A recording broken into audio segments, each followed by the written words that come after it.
Hindu Tales from the Sanskrit. The Magic Pitcher. Narrated by Prim. Chapter 1. Long, long ago, there lived far away in India a woodcutter called Subhadatta and his family, who were all very happy together. The father went every day to the forest near his home to get supplies of wood which he sold to his neighbors, earning, by that means, quite enough to give his wife and children all that they needed. Sometimes he took his 2 boys with him, and now and then, as a special treat, his 2 little girls were allowed to trot along beside him. The boys longed to be allowed to chop wood for themselves, and their father told them that as soon as they were old enough, he would give each of them a little axe of his own. The girls, he said, must be content with breaking off small twigs from the branches he cut down, for he did not wish them to chop their own fingers off. This will show you what a kind father he was, and you will be very sorry for him when you hear about his troubles. All went well with Subhadatta for a long time. Each of the boys had his own little axe at last, and each of the girls had a little pair of scissors to cut off twigs, and very proud they all were when they brought some wood home to their mother to use in the house. One day, however, their father told them they could none of them come with him, for he meant to go a very long way into the forest to see if he could find better wood there than nearer home. Vainly, the boys entreated him to take them with him. "Not today," he said.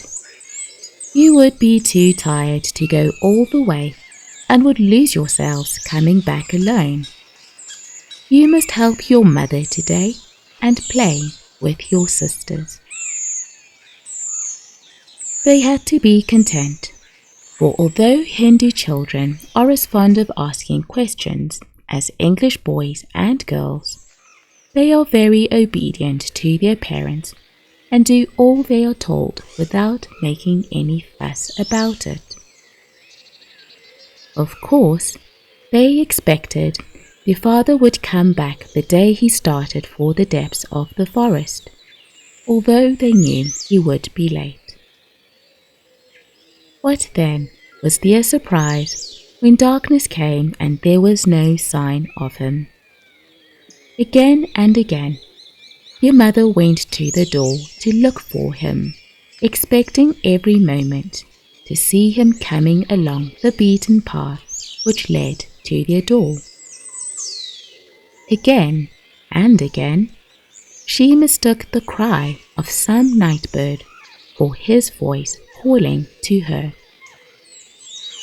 She was obliged at last to go to bed with a heavy heart, fearing some wild beast had killed him, and that she would never see him again.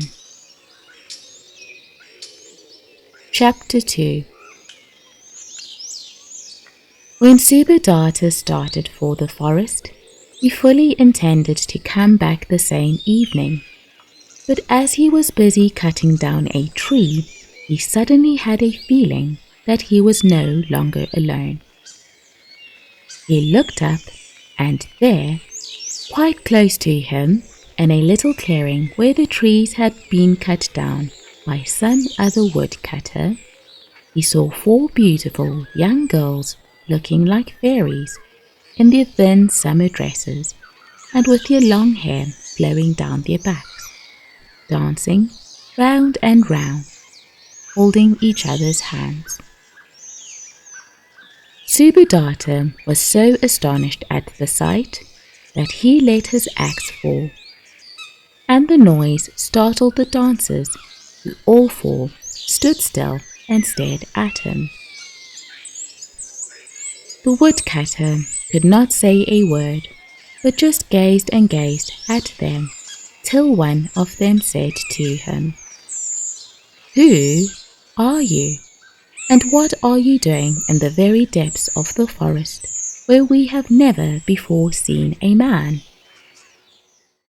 "I am only a poor woodcutter," he replied, "come to get some wood to sell, so as to give my wife and children something to eat and some clothes to wear." "That is a very stupid thing to do," said one of the girls. "You can't get much money that way. If you will only stop with us, we will have your wife and children looked after for you, much better than you can do it yourself." Chapter 3. Subhadata, though he certainly did love his wife and children, was so tempted at the idea of stopping in the forest with the beautiful girls that after hesitating a little while, he said, "Yes, I will stop with you, if you are quite sure all will be well with my dear ones." "You need not be afraid about that," said another of the girls. "We are fairies, you see, and we can do all sorts of wonderful things. It isn't even necessary for us to go where your dear ones are. We shall just wish them everything they want, and they will get it. And the first thing to be done is to give you some food. You must work for us in return, of course." Subhadata at once replied, "I will do anything you wish." "Well, begin by sweeping away all the dead leaves from the clearing, and then we will all sit down and eat together." Subhadata was very glad that what he was asked to do was so easy. He began by cutting a branch from a tree, and with it he swept the floor of what was to be the dining room. Then he looked about for the food, but he could see nothing but a great big pitcher standing in the shade of a tree, the branches of which hung over the clearing. So he said to one of the fairies, "Will you show me where the food is, and exactly where you would like me to set it out?" At these questions, all the fairies began to laugh, and the sound of their laughter was like the tinkling of a number of bells. Chapter 4. When the fairies saw how astonished Subhadata was at the way they laughed, it made them laugh still more, and they seized each other's hands again and whirled round and round, laughing all the time. Poor Subhadata, who was very tired and hungry, began to get unhappy and to wish he had gone straight home after all. He stooped down to pick up his axe and was just about to turn away with it, when the fairy stopped their mad whirl and cried to him to stop.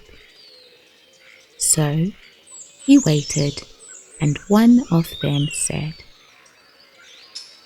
"We don't have to bother about fetching this and fetching that.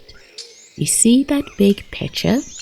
Well, we get all our food and everything else we want out of it. We just have to wish as we put our hands in, and there it is. It's a magic pitcher, the only one there is in the whole wide world. You get the food you would like to have first, and then we'll tell you what we want." Subhadata could hardly believe his ears when he heard that. Down he threw his axe and hastened to put his hand in the pitcher. wishing for the food he was used to. He loved curried rice and milk, lentils, fruit and vegetables, and very soon he had a beautiful meal spread out for himself on the ground. Then the fairies called out, one after the other, what they wanted for food, things the woodcutter had never heard of or seen, which made him quite discontented with what he had chosen for himself. Chapter 5. The next few days passed away like a dream, and at first Subadata thought he had never been so happy in his life. The fairies often went off together, leaving him alone, only coming back to the clearing when they wanted something out of the pitcher. The woodcutter got all kinds of things he fancied for himself, but presently he began to wish he had his wife and children with him to share his wonderful meals. He began to miss them terribly, and he missed his work too. It was no good cutting trees down and chopping up wood when all the food was ready cooked. Sometimes he thought he would slip off home when the fairies were away, but when he looked at the pitcher, he could not bear the thought of leaving it. Chapter 6. Soon Subadata could not sleep well for thinking of the wife and children he had deserted. Suppose they were hungry when he had plenty to eat. It even came into his head that he might steal the pitcher and take it home with him when the fairies were away. But he had not, after all, the courage to do this. For even when the beautiful girls were not in sight, he had a feeling that they would know if he tried to go off with the pitcher, and that they would be able to punish him in some terrible way. One night he had a dream that troubled him very much. He saw his wife sitting, crying bitterly, in the little home he used to love, holding the youngest child on her knee, whilst the other three stood beside her, looking at her very, very sadly. He started up from the ground on which he lay, determined to go home at once. But at a little distance off, he saw the fairies dancing in the moonlight, and somehow he felt again he could not leave them and the pitcher.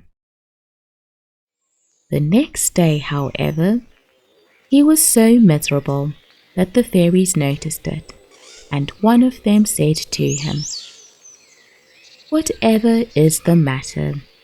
We don't care to keep unhappy people here. If you can't enjoy life as we do, you had better go home." Then Subadata was very much frightened lest they should really send him away. So he told them about his dream and that he was afraid his dear ones were starving for want of the money he used to earn for them. "Don't worry about them," was the reply. "We will let your wife know what keeps you away. We will whisper in her ear when she is asleep, and she will be so glad to think of your happiness that she will forget her own troubles." Chapter 7. Subadata was very much cheered by the sympathy of the fairies, so much so that he decided to stop with them for a little longer at least. Now and then he felt restless, but on the whole, the time passed pleasantly, and the pitcher was a daily delight to him. Meanwhile, his poor wife was at her wit's end how to feed her dear children. If it had not been that the two boys For brave, plucky little chaps, she really would have been in despair. When their father did not come back and all their efforts to find him were in vain, these boys set to work to help their mother. They could not cut down trees, but they could climb them and chop off small branches with their axes, and this they did, making up bundles of faggots and selling them to their neighbors. These neighbors were touched by the courage they showed, and not only paid them well for the wood, but often gave them milk and rice and other little things to help them. In time, they actually got used to being without Super Data, and the little girls nearly forgot all about him. Little did they dream of the change that was soon to come into their lives. Chapter 8. A month passed peacefully away in the depths of the forest. Super Data waiting on the fairies and becoming every day more selfish and bent on enjoying himself. Then he had another dream, in which he saw his wife and children in the old home with plenty of food, and evidently so happy without him that he felt quite determined to go and show them he was still alive. When he woke, he said to the fairies, "I will not stop with you any longer. I have had a good time here, but I am tired of this life away from my own people." The fairies saw he was really in earnest this time, so they consented to let him go. But they were kind-hearted people and felt they ought to pay him in some way for all he had done for them.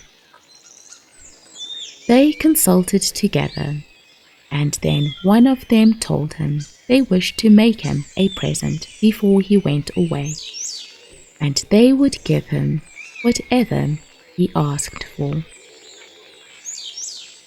Chapter 9. Directly the woodcutter heard he could have anything he asked for, he cried, "I will have the magic pitcher." You can just imagine what a shock this was to the fairies. You know, of course, that fairies always keep their word.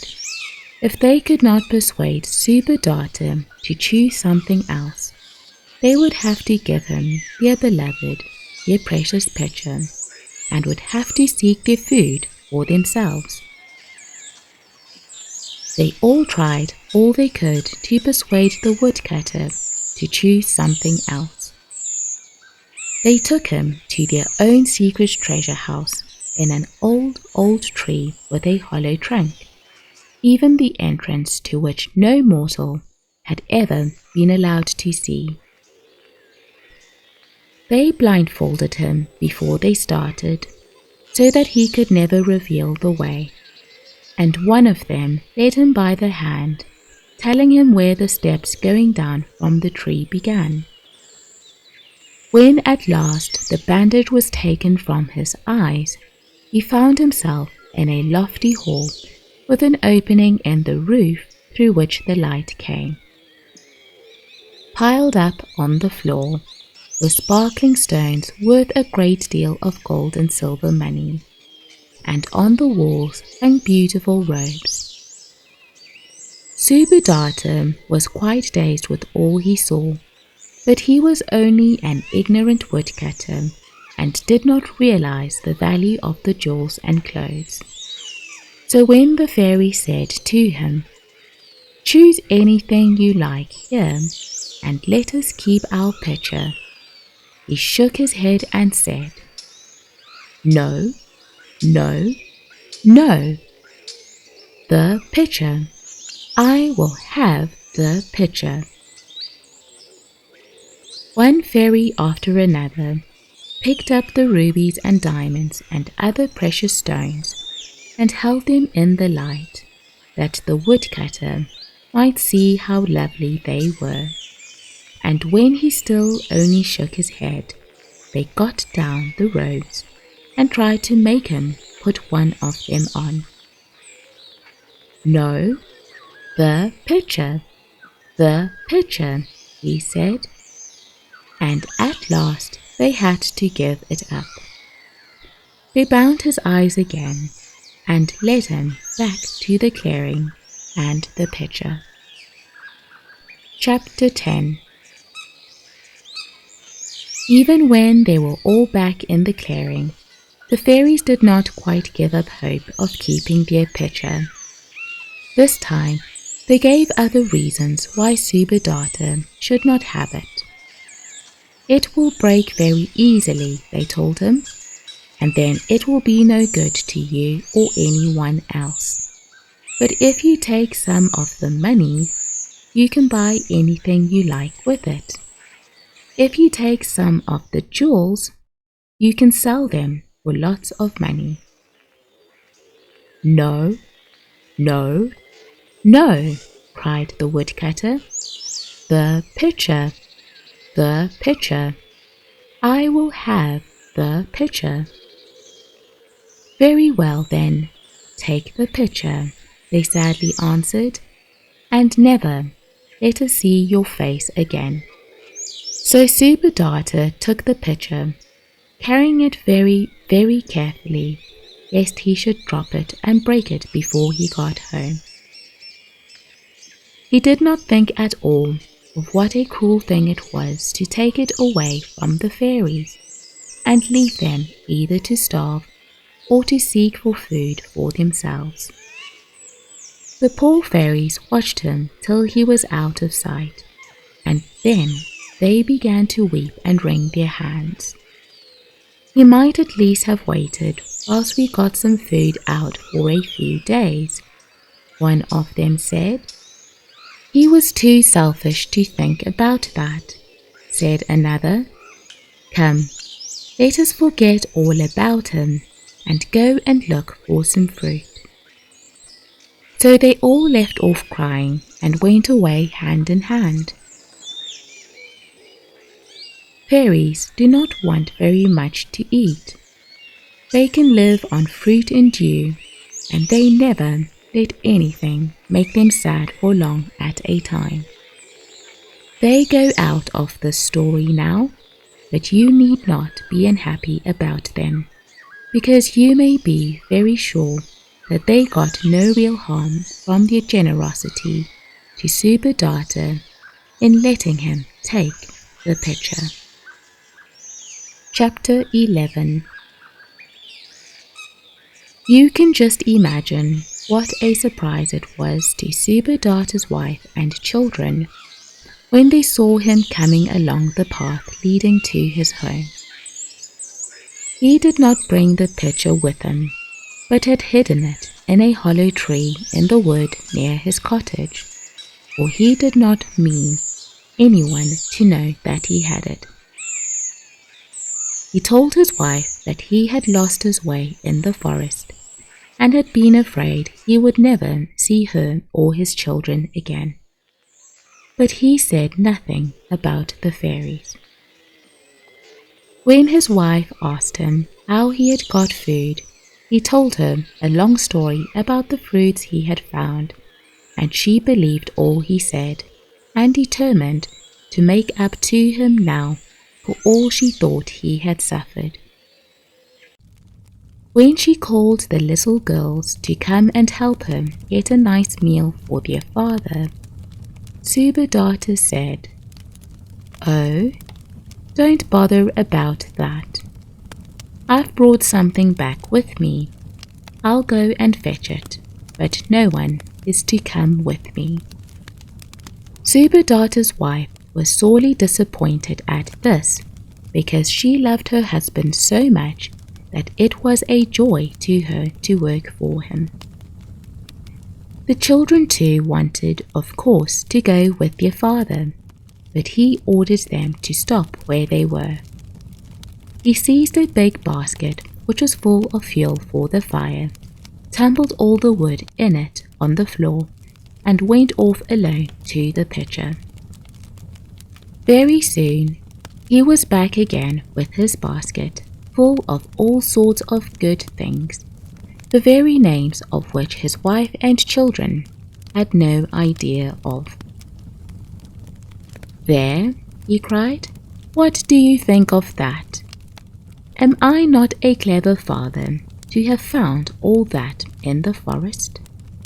Those are the fruits I meant when I told Mother about them." Chapter 12. Life was now, of course, completely changed for the family in the forest. Subadata no longer went to cut wood to be sold, and the boys also left off doing so. Every day their father fetched food for them all, and the greatest desire of each one of the family was to find out where it came from. They never could do so, for Subadata managed to make them afraid to follow him when he went forth with his basket. The secret he kept from the wife, to whom he used to tell everything, soon began to spoil the happiness of the home. The children, who had no longer anything to do, quarreled with each other.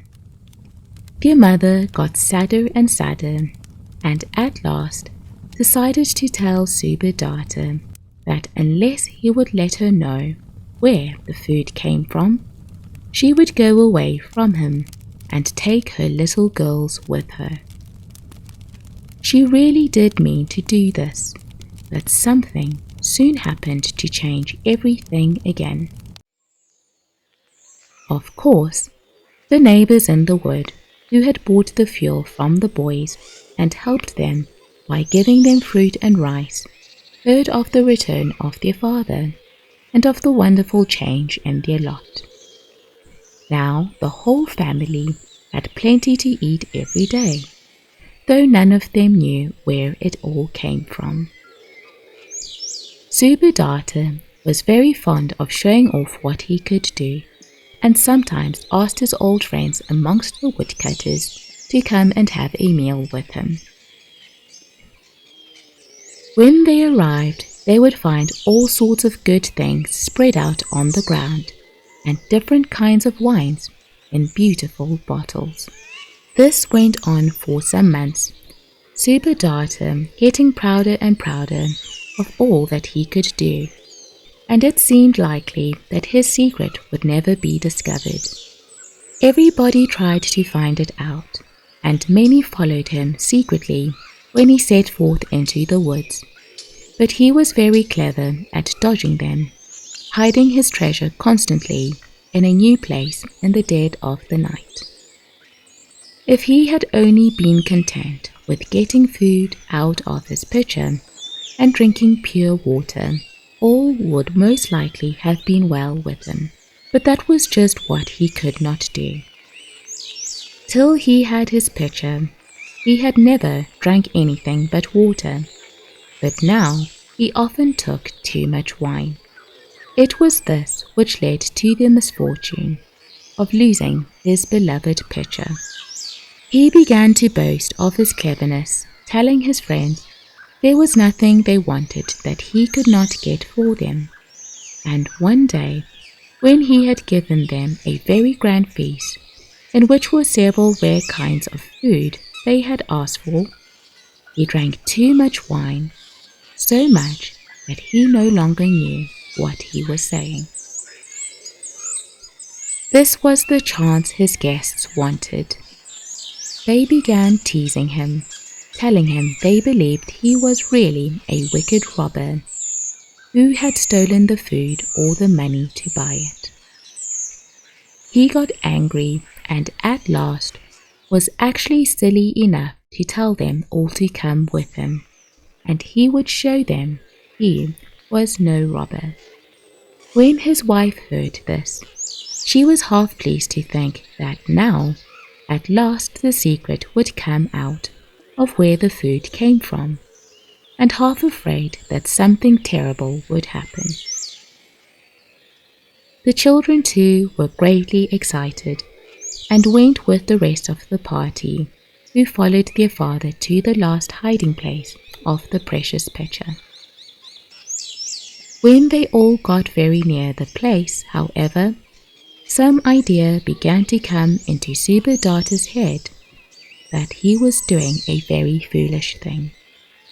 He stopped suddenly, turned round facing the crowd that followed him, and said he would not go a step further till they all went back to the cottage. His wife begged him to let her at least go with him, and the children all clamoured not to be sent back, but it was no good. Back they all had to go, the woodcutter watching till they were out of sight. Chapter 13. When the woodcutter was quite sure that everyone was gone and nobody could see where he had hidden the pitcher, he took it from the hole in which it lay and carried it carefully to his home.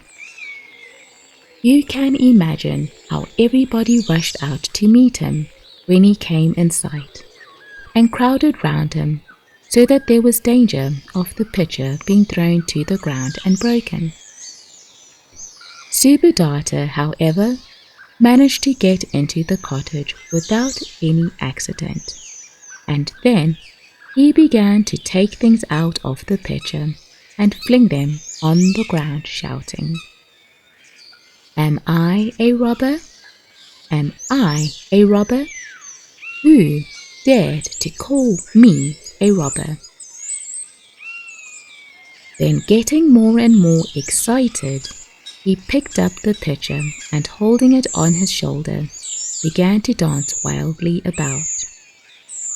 His wife called out to him, "Oh, take care, take care, you will drop it."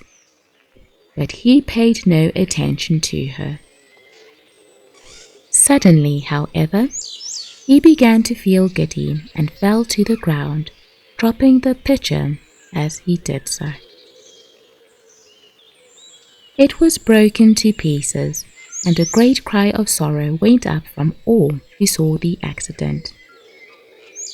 The woodcutter himself was broken-hearted, for he knew that he had done the mischief himself, and that if only he had resisted the temptation to drink the wine, he would still have his treasure.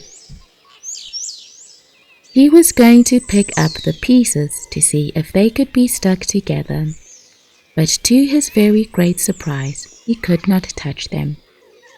He heard a silvery laugh, and what sounded like children clapping their hands, and he thought he also heard the words, "Our pitcher is ours again."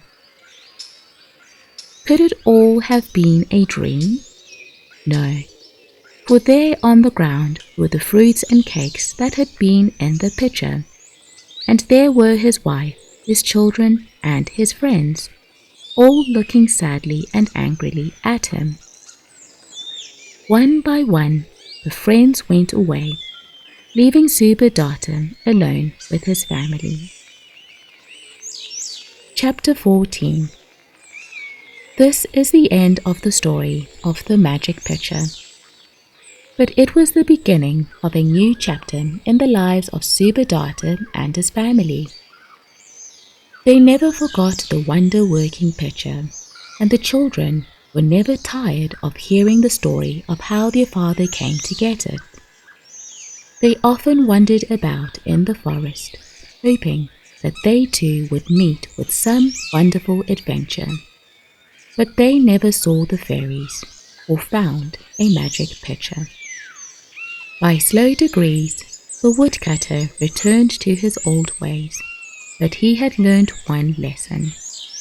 He never again kept a secret from his wife, because he felt sure that if he had told her the truth about the pitcher when he first came home, she would have helped him to save the precious treasure. If you enjoyed this story, please may you like this video and share it with your English learning friends. If you would like to be notified when other content is uploaded, then don't forget to subscribe.